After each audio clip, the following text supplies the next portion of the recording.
नमस्कार, हम पवन पांडे सबके गोड़ छुके गोड़ लगतनी और आज सभी के धनतेरस के हार्दिक शुभकामना। आज धनतेरस बा, कल छोटा दिवाली बा और परसों बड़ा दिवाली बा।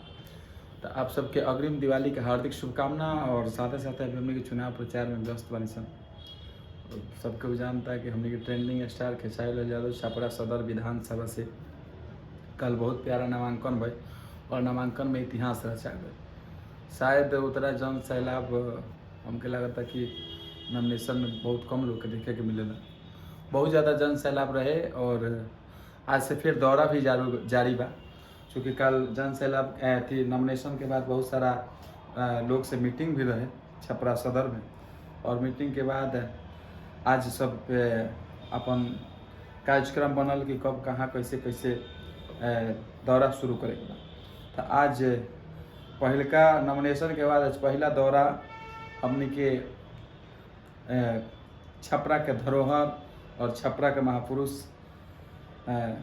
जयप्रकाश नारायण जी के धरती सिताब दियारा से आज खेसारी जी के जन अथी चुनाव प्रचार कार्यक्रम शुरू भई वो सिताब दियारा से शुरू भई।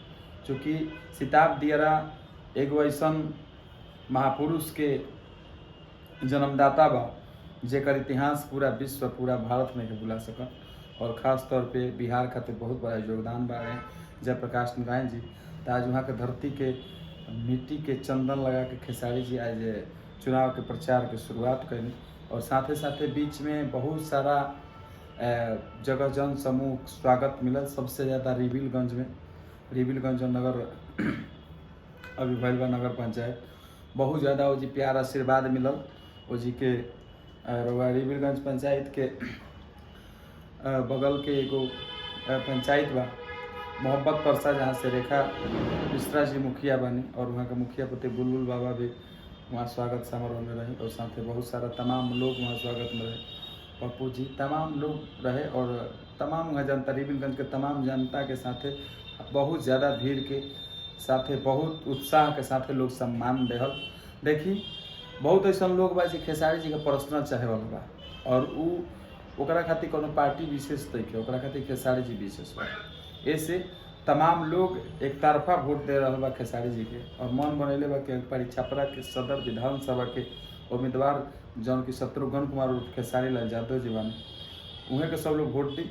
और आग्रह भी बा, निवेदन भी बा कि आप सब थी अपना बेटा के जैसे हीरो बनेनी, जैसे गायक बनेनी, जैसे सब कुछ बनेनी, वैसे ही नेता भी बनाई।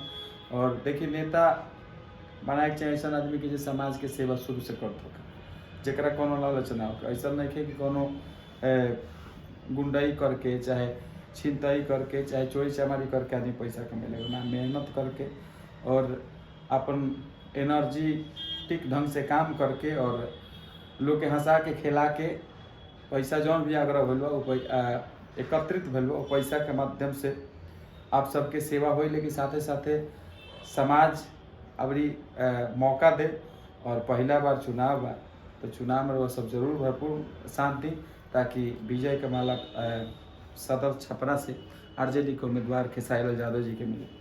और तमाम लोग वोट के साथ ये निवेदन बा आग्रह बा। और चुनाव प्रचार आज से शुरू हो गए। आज सिताब दियारा जयप्रकाश नारायण जी के धरती से शुरुआत हुई और काल से फिर दौरा जारी हो जाए। प्रत्येक दिन वीडियो बनाकर बसों को बताएं एक दिन पहले ही सुबह कि आज के कार्यक्रम कहाँ बा, आज के कार्यक्रम कहाँ बा, आज के कार्यक्रम कहाँ बा, सब हम लिस्ट बसों के बतावा जाए। हमारा पेज से जुड़ रही और हमारा यूट्यूब चैनल से जुड़ रही। जब तक 6 तारीख तक सब लोग हमारा अपडेट रही और सब लोग के बताते हैं। नमस्कार, प्रणाम, जय जय श्री सीताराम, जय माता दी।